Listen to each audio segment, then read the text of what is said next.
दर्जेदार शिक्षणासह 100% यशाची हमी. श्री गणेश क्लासेस वांगणी. इयत्ता 1ली ते 10वी मराठी, इंग्रजी आणि सेमी इंग्रजी माध्यम. इयत्ता 11वी आणि 12वी कला, वाणिज्य आणि विज्ञान शाखा. वार्षिक फीमध्ये विशेष सवलत. आपल्या पाल्याच्या प्रवेशासाठी आजच संपर्क करा 9665591991 किंवा 8805533944.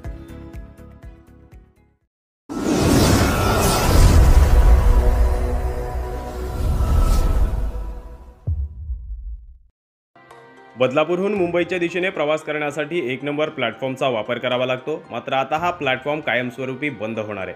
आता बदलापूरकरांना मुंबईच्या दिशेने प्रवासासाठी होम प्लॅटफॉर्मचा वापर करावा लागणार आहे.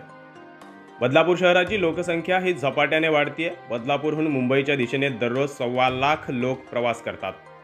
होम प्लॅटफॉर्म बनल्यामुळे बदलापूरकरांना लोकलमध्ये चढण्यासाठी होम प्लॅटफॉर्म तसेच 1 नंबर प्लॅटफॉर्म अशा दोन्ही दरवाजांचा वापर केला जायचा.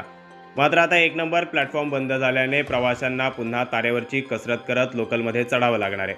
यामुळे बदलापूरकरांनी नाराजी व्यक्त केली आहे. याबाबत खासदार कपिल पाटील यांच्या कार्यालयात भाजप प्रवक्ते राजेंद्र घोरपडे यांनी पत्रकार परिषद घेऊन बदलापूर रेल्वे स्थानकातील 1 नंबर प्लॅटफॉर्म हा सुरक्षेसाठी बंद करण्यात आला असून खासदार कपिल पाटील यांनी 35 कोटी रुपये निधी रेल्वे स्थानकासाठी मंजूर करून आणला असून त्यात 11 सरकतेजीने, 3 लिफ्ट, पूर्ण रेल्वे स्थानकावर शेड तसेच 12 मीटर रुंदीचे पादचारी पूल आणि यासोबतच पूर्ण रेल्वे स्थानकावर शेड बनवण्यात येणार असल्याने बदलापूरचा विकास होणार आहे. या कामासाठी 1 नंबर प्लॅटफॉर्म बंद ठेवण्यात येणार असल्याचं त्यांनी म्हटलंय. सर्वप्रथम मी तुम्हाला अतिशय महत्त्वाची माहिती आजच्या या दिवशी तुमच्या माध्यमाच्या द्वारे रेल्वे प्रवाशांना देत आहे की होम प्लॅटफॉर्म गेले अनेक वर्ष प्रतीक्षेत होता. जागेचा अभाव, लँड ॲक्विजिशन या सगळ्या प्रश्नावरती तोडगा काढून हा होम प्लॅटफॉर्म आपण तयार केला आणि सन्माननीय केंद्रीय पंचायत राज मंत्री श्री कपिल पाटील यांच्या प्रयत्नाने हा होम प्लॅटफॉर्म जवळजवळ आता पूर्ण झालेला आहे आणि त्याचं लवकरच लोकार्पण करतोय. परंतु आता काल पुन्हा एकदा देशाचे पंतप्रधान नरेंद्र मोदी यांनी बदलापूरकरांना एक मोठी भेट दिलेली आहे रेल्वेच्या बाबतीमध्ये की प्लॅटफॉर्म क्रमांक 1, 2, 3 या प्लॅटफॉर्मवरती आणि होम प्लॅटफॉर्म असं मिळून जवळजवळ 11 सरकते जिने म्हणजे एस्केलेटर आपल्याला मिळत आहेत. त्याचं काम लवकरच सुरू होत आहे.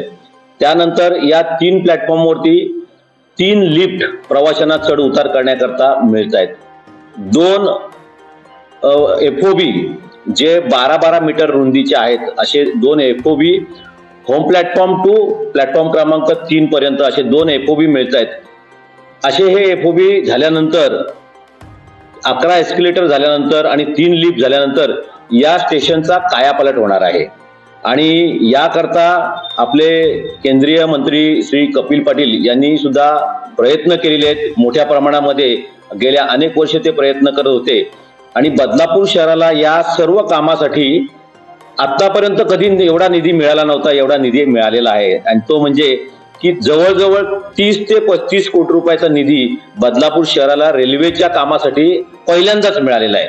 आणि ही सगळी गोष्ट या सगळ्या जे काही गोष्टी आहेत ज्याच्यावरती चर्चा चालू आहे तर ह्या विकास कामावरती आपण चर्चा करायला पाहिजे. माझं असं मत होतं की आपण पत्रकार सुद्धा जेव्हा एखादी बातमी देत असतो त्यावेळेस तिच्यातलं पॉझिटिव्ह काय आहे हे सुद्धा द्यायला पाहिजे. जसं आपण निगेटिव्ह देतो तर 35 कोटी रुपये जेव्हा निधी या रेल्वे स्टेशनला मिळतोय आणि एक अतिशय सुंदर आणि एक विकसित अत्याधुनिक बदलापूर शहराचं रेल्वे स्टेशन होणार आहे.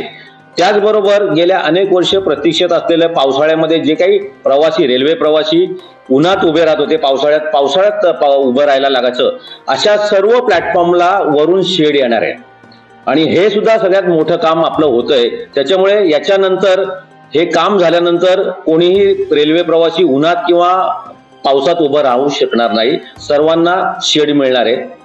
दुसरं दरम्यान प्रवासी संघटना 1 नंबर प्लॅटफॉर्म बंद करण्यास विरोध करत असली तरी बदलापूर रेल्वे स्थानकाला प्रथमच एवढ्या मोठ्या प्रमाणात निधी मिळून विकास होत असताना सर्वांनी सहकार्य करावे असे आवाहन भाजपतर्फे करण्यात आले. मात्र प्रवाशांच्या नाराजीमुळे हा प्रश्न पुढील काळात चिघळण्याची देखील शक्यता वर्तवण्यात येते. तन्मय सोहनी, वृत्त मराठी, बदलापूर.